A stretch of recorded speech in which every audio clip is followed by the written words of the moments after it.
Join us on our first trip to Europe as we travel across 7 countries in a 6-week period. Welcome to Quokkas on Tour.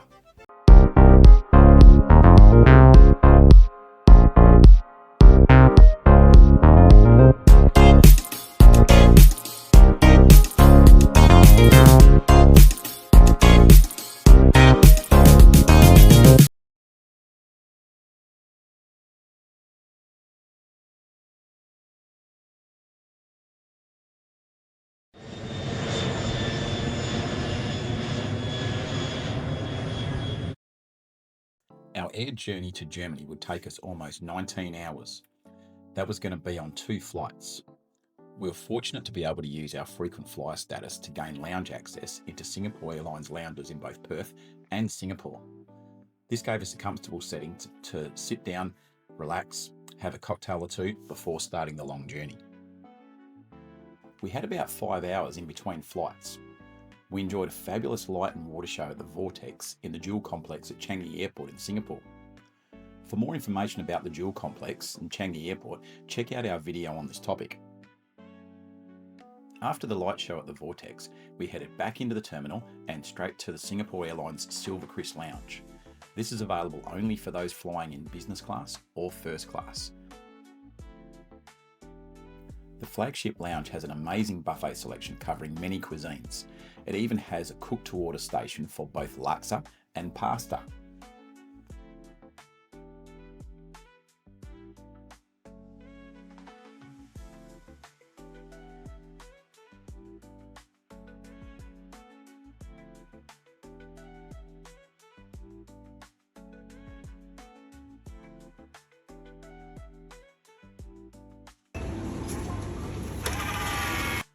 The drink selections in the Silver Chris Lounge are fantastic. After 5 p.m, the cocktail lounge opens up, and they also have self-selection or self-pouring wine dispensers, self-pouring beer dispensers, and a small selection of spirits. Yeah, they're very excited about going in business class. Yeah? Before to sleep. We were quite excited for the next flight, as we'd been able to use our frequent flyer miles to upgrade into business class. For us, it was being in business class for the first time on an international flight, so we're a little bit excited.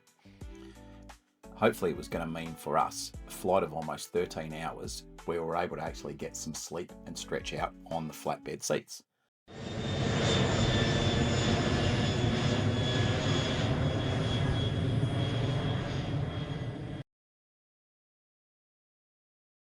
We arrived in Munich around about 7 a.m. Getting through the airport was quite easy. You just have to look for the exit signs, which is Ausgang, or you can look for the green S for S-Bahn. After you exit the airport, there is a large square or a Platz that you go across, and you find the escalators on the opposite side, which leads you down to the train platform.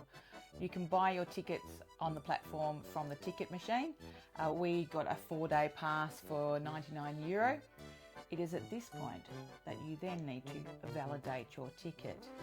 These are usually in a blue validation box at the top of the escalators.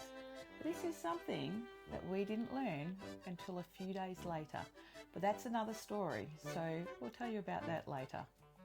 After our 45-minute train ride, we arrived at the Munich HBF, or the main train station. And talk about confusing.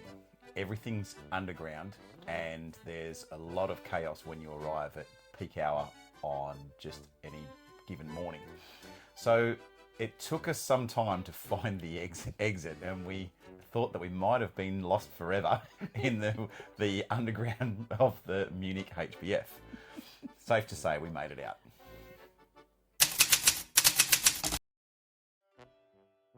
So as we arrived at our hotel, it was only about 9 a.m, so we weren't able to check in yet. We stowed our bags and decided to set out to explore Munich. Considering it was early in the day, we thought it was a good opportunity to explore and film. In my rush to get the camera set up, I managed our first incident of the trip pretty much just about 20 to 30 minutes in. I dropped the microphone receiver down a storm drain. Less than 2 hours into a new country, and it was gone. All right, just for the record, this here is the offending tree where I lost my microphone, and just here is where it got dropped.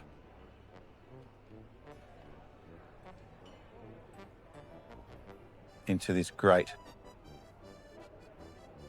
So, if anyone happens to come to Munich and sees this grate at this tree, please get my microphone sender out of it, or receiver, or whatever the hell it's called.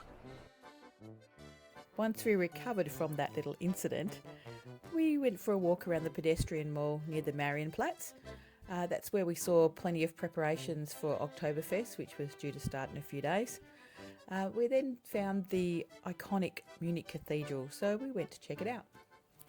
Dating back to the 15th century, the iconic twin tower of the Catholic Church extends to a height of 98 metres, and the construction eventually finished in 1525. There's tours available to go up to the viewing platform. You can book these online. Although it was severely damaged during World War II, restorations took place and were finally completed in 1994. So as you go in through the doors, there is a little area called the Devil's Footprint. Now this is quite famous, and Craig is quite famous for walking straight over it and not even noticing it.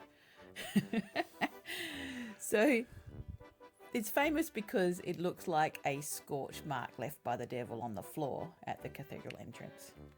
The legend has it that the devil agreed to fund the construction on the condition that the cathedral had no windows. When the devil realised that he'd been tricked, he stamped his foot in anger and left his mark, and that's what remains today.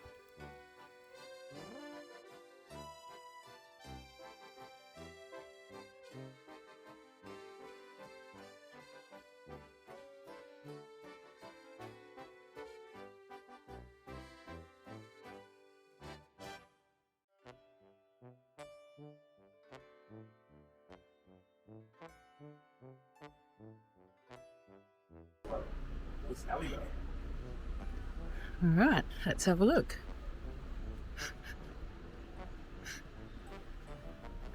Where he's taking us. We started to get a bit hungry and thirsty, so we made our way through the Munich's maze of streets. A little bit of help with the Apple Maps, but it was quite confusing. And we eventually found the second most popular landmark in Munich, Hofbrauhaus. The massive brewery dates back to 1589, and it can accommodate up to 3,500 people. It also has a bit of a dark history, being the location back in 1920, where the National Socialists and Adolf Hitler held their first meeting. We really enjoyed the beer hall atmosphere, and we had some drinks and some snacks ourselves before finally heading back to our hotel and being able to check into our room.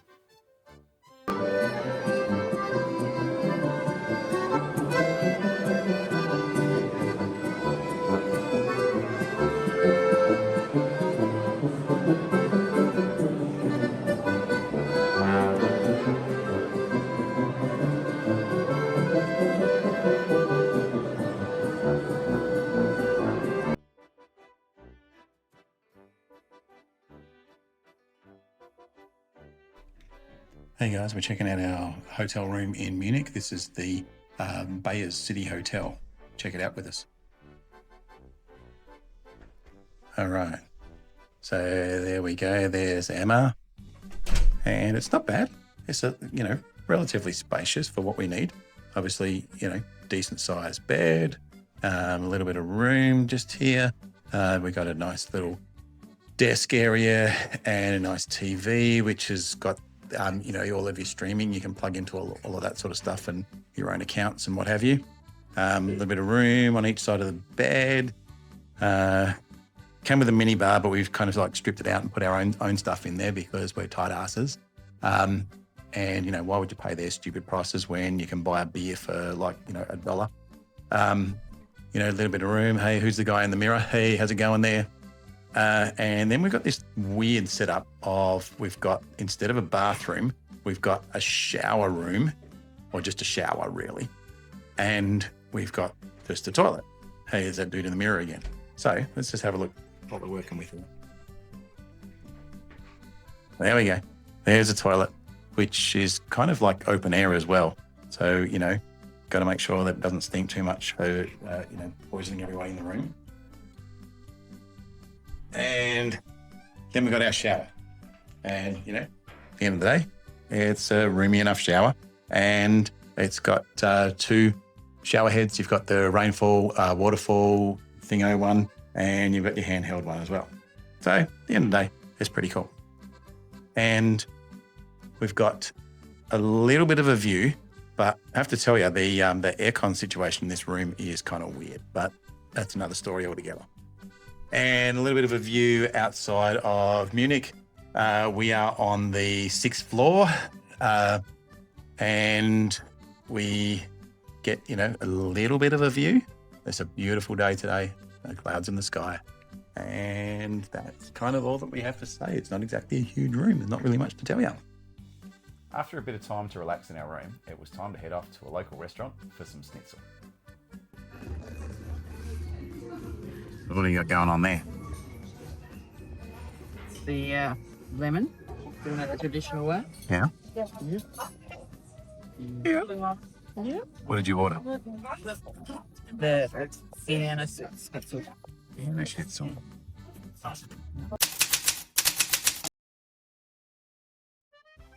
This morning, we headed back to the Munich station. We saw the bakery and decided to load up on breakfast pastries, ready for our 2-hour rail trip to Fussen.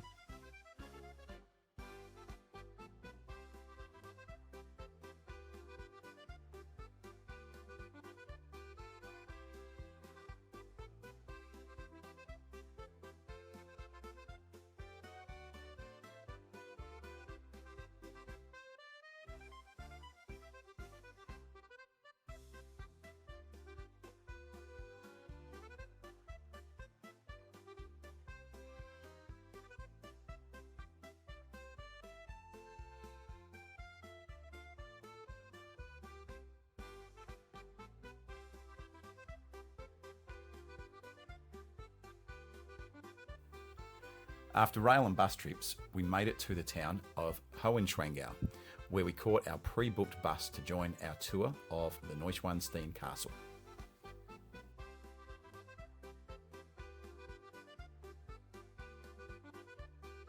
Here's a tip. When you get off the bus at Hohenschwangau, there's minimal signage on where to go to get the bus for the castle. Head out of the bus stop towards the castle. You'll see it clearly on the hill in the distance, and turn right towards the ticket centre. The road itself is called Alpseestrabe.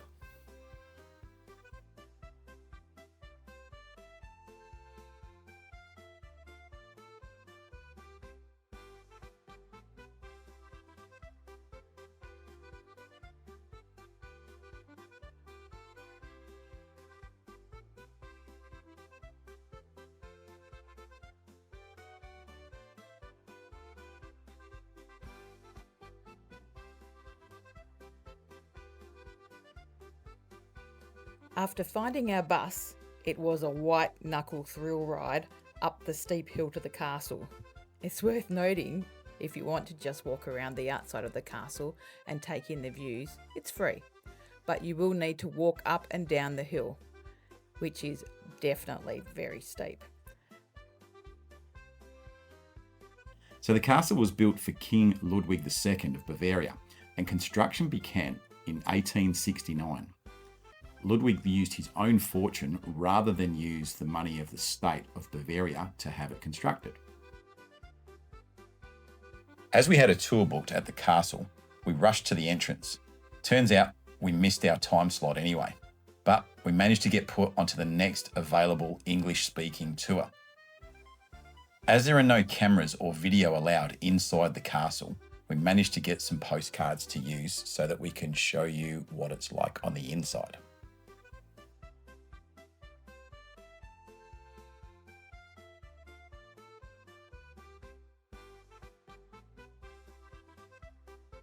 Based in the southwest corner in the German state of Bavaria, the surrounding alpine hills are truly stunning.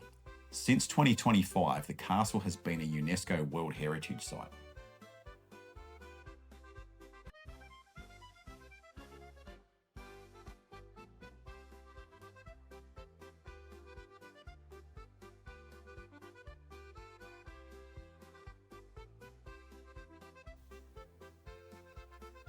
After our castle tour, we joined the crowds, the big crowds, at the Marienbrook Bridge for the best external views of the castle.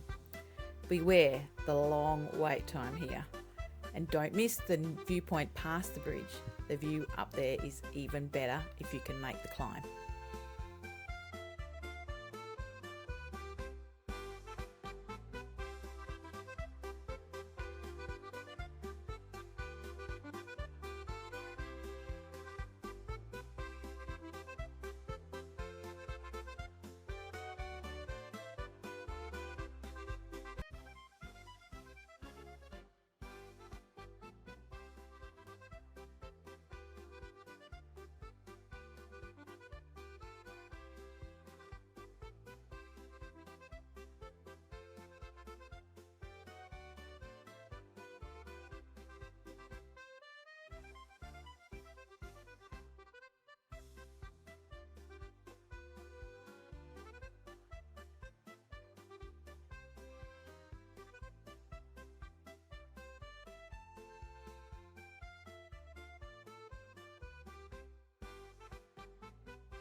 Ooh, we're in the dark forest now. Once we finished taking in the stunning views, we decided to hike back into town. Nice forest views all the way down. We worked up a bit of a thirst on a warm day, so we took in some local drinks before heading all the way back to town.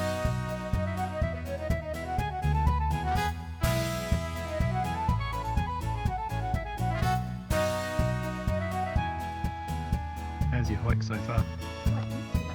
Yeah?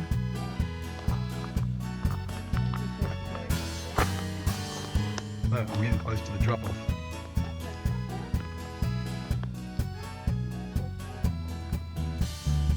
Serving the chips. So I'm gonna try one of these rattlers.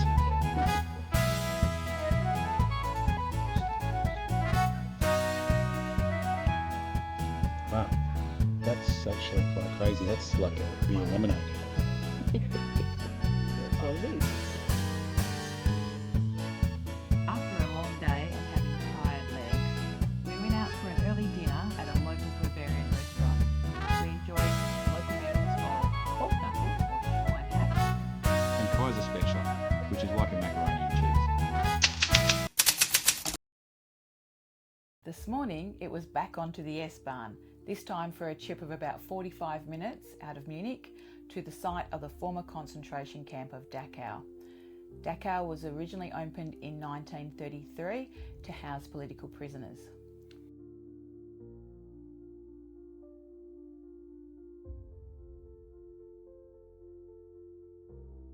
Built to house 5,000 prisoners back in 1933, by the time it got around to 1944, it had expanded to holding up to 30,000 prisoners at any one point in time in some very cramped conditions.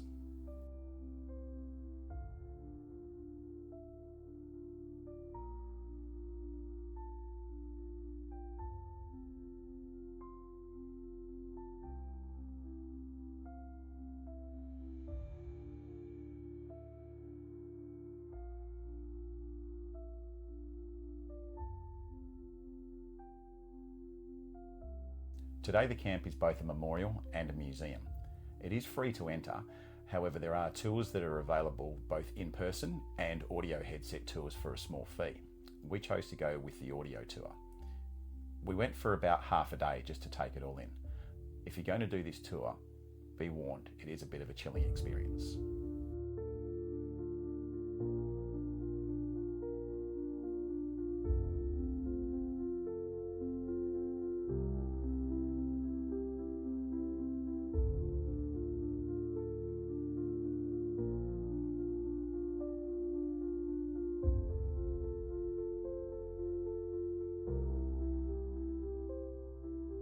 So when we finished at Dachau, we jumped back onto the bus that took us to the station for the S-Bahn, and we headed back towards Munich in the S-Bahn, enjoying the countryside as we looked out our window.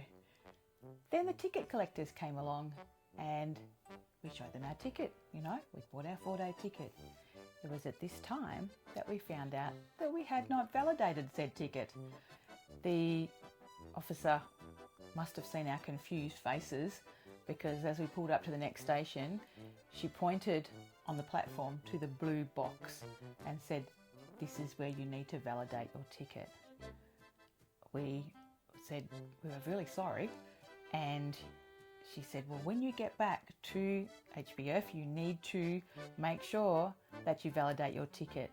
She told us we were very lucky, because if it had been her partner, he would have fined us on the spot. So just be aware that you need to validate your ticket in the blue boxes. Now they aren't always easy to find. Sometimes they're at the top of the escalator, sometimes they're on the platform. But yes, you need to validate your ticket for it to be legal. Otherwise you will get fined. It was a lucky escape for us, but we waited until the next day to validate it anyway. After we arrived back at the HBF, we then headed out to the English Garden. Now the English Garden's not just a garden, it's a really large urban park, built or designated back in 1789. These days it's a really nice garden and park, and it's one of the biggest urban parks in the world. It has areas for things like picnics, I guess like, you know, just gatherings and people kicking footballs and so on. It's got the Icebark River running through it. It's even got areas that are designated for nude sunbathing.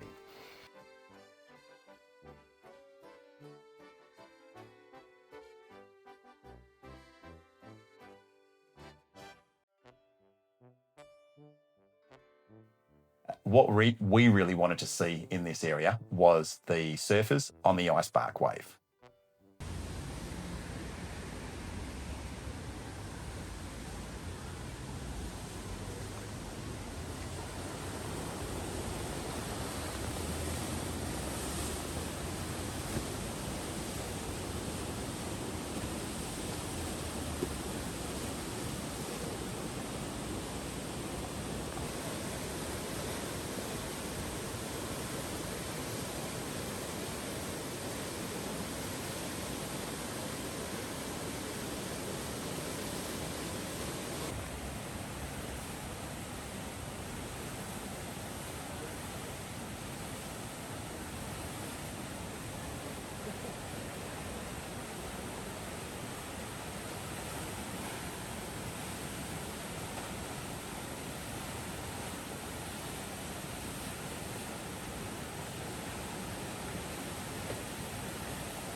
How's this, eh? River surfing in the middle of Germany. The middle of the city. Middle of the city even.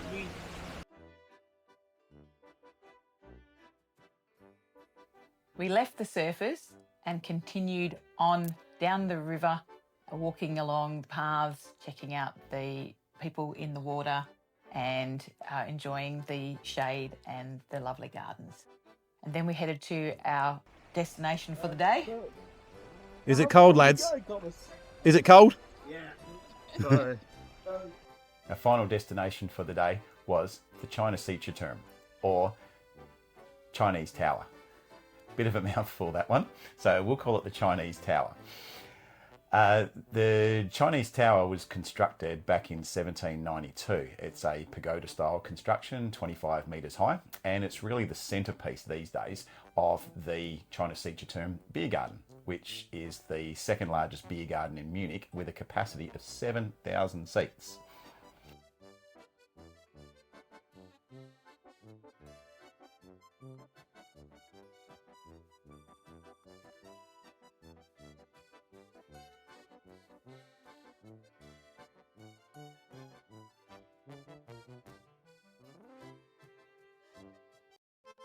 Hey guys, so here we are at the China Sea Term, which is a beer garden here in Munich, and we've just been hanging out having a few drinks, and just to let you have a look, see what's been going on. Here we have a look, see, and it's just people hanging out. At the end of the day, having some quiet beers. There's good food on offer around here. It's relatively cheap. It's relatively chilled. But there'd be probably a good couple of thousand people in here. A little bit of noise in the background because it sounds like a horse and cart coming through. And this is all just in the English gardens here in Munich. Beer garden has a market stall type of setup with both drinks and food available. There's food such as currywurst, bratwurst, Hendel, which is chicken, and Stecklerfish, fish on a stick. and all sorts of interesting German food. Pork knuckle is another. But this is also where we learnt about deposits for your beer mugs. For your Mass or your Stein, you have to pay a deposit, and then when you return it, you get your money back. Here we are, a little bit of horse and cart action through the beer garden. Stopped right here. Good on him.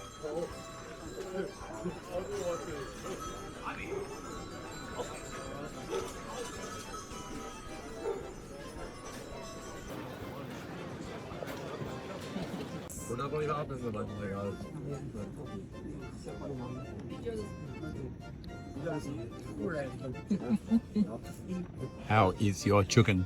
Nice.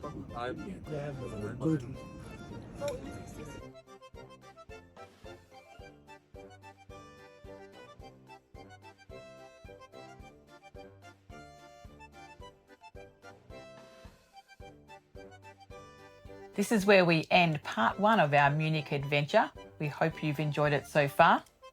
Stay tuned for part 2, where we explore 1972 Olympic facilities, Willy Wonka filming locations, BMW Welt, another beer garden, and Oktoberfest.